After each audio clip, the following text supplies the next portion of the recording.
Parenthood now entering a brave new world overseas. Lawmakers in England now moving toward allowing the creation of babies using the DNA from 3 different adults. From the Fox News Medical A team, Dr. Marc Siegel, professor of medicine at NYU Langone Medical Center. Doctor, good morning to you. A lot of questions here about the medicine, the ethics involved here, religion comes involved here as well. Absolutely. Where are you on this? Well, first of all, I don't consider this 3 parents, and I want everyone out there to know that, because that's clear. If it was 3 parents, I would be against it. I think it's really 2 parents because, Bill, they're using the nucleus, which is where, that's the brain of the cell. Let's talk about that as the brain. The brain is staying intact. So if I transplanted Bill Hemmer's brain into someone else, it would still be Bill Hemmer. So I don't think it's 3 parents, I think it's 2. But what they are doing here is they're basically replacing the heart. The mitochondria is like the workstation of the cell. It makes the energy. It's a motor. The motor's faulty. They're replacing the motor with a new motor that they're getting from someone else. But the motor, or the heart, you know, when Dick Cheney got a heart transplant, it's still Dick Cheney. Okay? That's my point. I say 2 parents in this case, but we're repairing faulty machinery in the cell.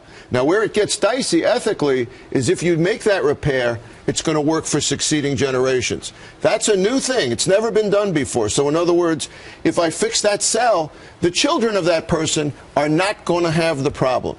That's never been done. I am way against designer babies. I don't want to alter DNA so that eye color changes or hair color changes so everybody ends up looking like you. I'd rather a few people look like me. Yeah.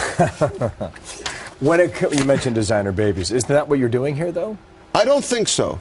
We're fixing a medical illness that affects 4,000 kids every year and is deadly in most cases. It's a huge tragedy, like you showed in the setup there. Look how that kid looks. So weak.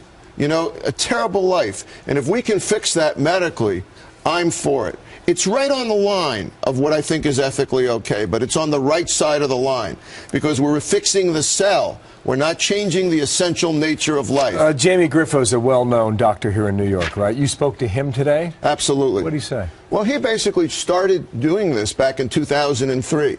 And this exact thing. The FDA blocked him. They didn't let him do it. But since that time, Bill, it has worked in primates, in monkeys. So he's coming back and saying, well, wait a minute. If it works in monkeys, it's time to start it in humans. And he's endorsing what the British are doing. They said quite fairly in 2003, maybe it's not safe. We don't want to do this to human children if it's not safe. It looks now like it may be safe. Well, what do you say to the Catholic Church that's against it, the Anglican Church that's against it, the Human Genetics Alert Organization that's against it?